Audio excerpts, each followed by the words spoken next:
One I hope आप सब अच्छे होंगे। सो इस वीडियो के अंदर मैं आपको ऐसी 5 बुक्स बताने वाली हूँ जिससे आपका सीटेड 100% क्लियर हो जाना है।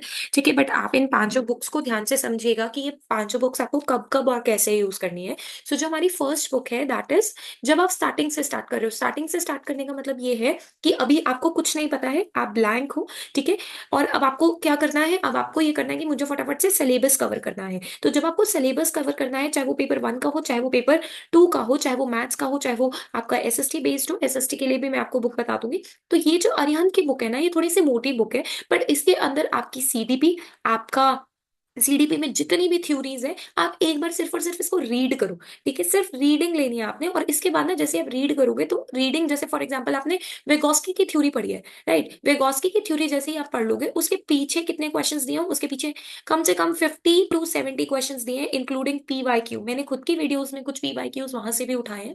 तो इससे क्या होगा, जैसे आपने वेगोस्की पढ़ा, आपकी उसी टाइम प्रैक्टिस हो गई, जैसे हम बचपन में करते थे मैथ्स की, ठीक है, इंग्लिश की। तो उससे क्या होगा, उससे आपकी लर्निंग बहुत फास्टर हो जाएगी। तो फुल सिलेबस को करने के लिए और एक चीज और मैं बता दूं, जब आप सिलेबस को इसमें से पढ़ोगे ना, सबसे पहले सिलेबस दिया होगा, तो ना जैसे जैसे करते जाओ उसके ऊपर एक टेक्स्ट जरूर लगाते जाओ। ऐसे करने से आपका एक फॉलो अप रहेगा कि अच्छा मैंने ये करना है। और प्लीज अपने सिलेबस को, अब 1 महीने से भी कम का टाइम रह गया है, अपने सिलेबस को डिवाइड करो। कैसे डिवाइड करोगे, फॉर एग्जाम्पल अगर आपके पास सीडीपी है, सीडीपी में फर्दर 30 टॉपिक्स है, 30 टॉपिक्स को आपने क्या करना है, आपने डिवाइड करना है। ये 2 टॉपिक मैं आज करूंगा, इंक्लूडिंग पीवाईक्यू। प्लीज पीवाईक्यू अच्छे से करना, क्योंकि उसी से मिलते जुलते क्वेश्चंस आते हैं। तो चाहे पेपर 1 हो, ईवीएस हो, इंक्लूडिंग एनीथिंग, वो आप कर सकते हैं। और मेरे चैनल पर भी आपको बहुत सारे पीवाईक्यूज मिल जाएंगे, वो भी आप देख सकते हैं। सेकंड जो मेरी बुक रहेगी, जो टॉप फोर्थ बुक रहेगी, दैट इज सोशल साइंस की। ठीक है, ये भी वही अरिहंत की है। अब अगर हम बात करें अरिहंत की, तो आपको पता ही है, जितनी भी बुक्स हम एसएससी, सीजीएल, इन सब की प्रिपरेशन करते हैं जो बच्चे, वो बच्चे अरिहंत इसलिए लेते हैं क्योंकि वास्ट कैटेगरी है, वास्ट चीजों को उठाया जाता है, न्यू चीजें डाली गई है, अपग्रेड किया गया है। और उसके साथ साथ आप ये भी बोल सकते हैं कि सोशल स्टडीज में जियो, आपकी सिविक्स, ठीक है, हिस्ट्री, और आपका इको, सभी को डाला हुआ है।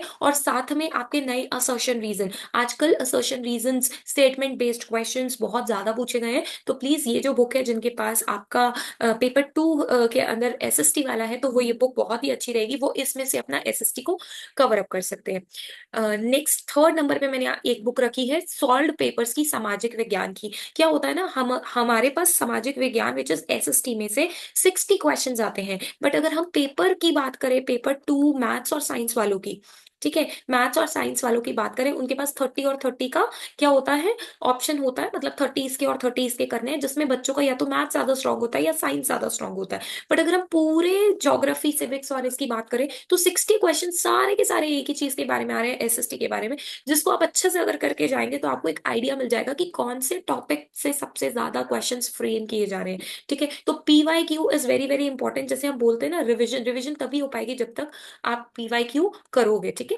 नेक्स्ट टॉप सेकंड मेरी बुक, जिससे पढ़ के मैंने भी अपना सीटेट क्लियर किया था, this is based again Arihant based book. 15 practice set आते हैं, इसके साथ साथ एक्सप्लेनेशन बेस्ड होते हैं, एनईपी बेस्ड है, असर्शन रीजंस कवर है, और 15 जो प्रैक्टिस सेट्स होंगे उसके अंदर न्यूली जितने भी न्यू क्वेश्चंस हैं वो सारे एड ऑन किए गए हैं। ये 1 to 5 के लिए भी आती है, और आपकी 5 to 6 to 8 के लिए भी आती है। Now coming to the major major thing which is the first suggestion, जो मैं आप सबको दूंगी, जब आप फर्स्ट चीज जो आपने सबसे ऊपर पढ़ी थी, कि आपने अगर इस बुक को कवर कर लिया है, आपने इन दोनों बुक्स को कवर कर लिया है, जिसका भी आप पेपर देने जा रहे हो, तो आपको ये चीज करनी ही करनी है, अगर आप चाहते हो कि आपका पेपर 1 गो में कवर अप हो जाए। ये कोई स्पॉन्सर नहीं है, बट मुझे ऐसा लगता है कि आपको एक बार टेक्स्ट बुक और ग्रेड अप पे डेली कितने क्वेश्चंस आते हैं, डेली 30 क्वेश्चंस आते हैं। आप अगर जॉब कर रहे हैं, तो जॉब करते हुए भी क्या कर सकते हैं, आपको 5 मिनट का ब्रेक मिला है, उस 5 मिनट के ब्रेक में टेक्स्ट बुक या ग्रेड अप से आप फटाफट से, टाइमर के साथ क्वेश्चंस होते हैं, टाइमर बाउंड क्वेश्चन होते हैं,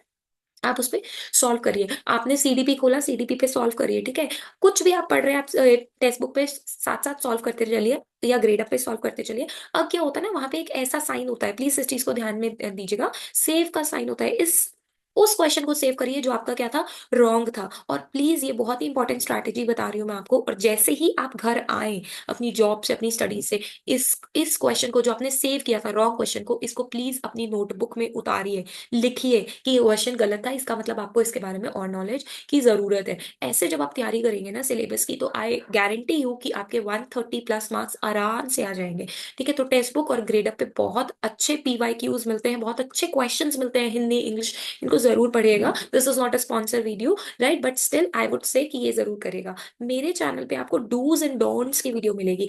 अब अगर किसी को ये पता लग गया कि मुझे सीटेट में करना क्या है, ऑप्शंस को, 4 ऑप्शंस को देख के ही पता लग गया, मेमोराइज लिखा है, सीधा गलत हो गया, ये ऑप्शन हो ही नहीं सकता, रोट लर्निंग लिखा है, हो ही नहीं सकता। ऐसे कुछ कीवर्ड्स हैं, ठीक है, ऐसे कुछ कीवर्ड्स हैं जिसको देखते ही समझ में आ जाता है डोंट। ठीक है, डूज में फैसिलिटेट करना। ठीक है, ये मैं आपको कुछ टिप्स बता रही हूँ, ऐसे ही बहुत सारी चीजें उसके अंदर है डूज एंड डोंट्स में, मैं इसको टैग कर दूंगी वीडियो को, वो जरूर देखो। एंड देन जब आपका पेपर क्लियर हो जाए तो प्लीज इस वीडियो के अंदर जरूर, इस वीडियो के कमेंट बॉक्स में जरूर डालिएगा। सो आज के लिए इतना ही। अगर आपको वीडियो प्रोडक्टिव लगी, so please hit the like button, share and subscribe.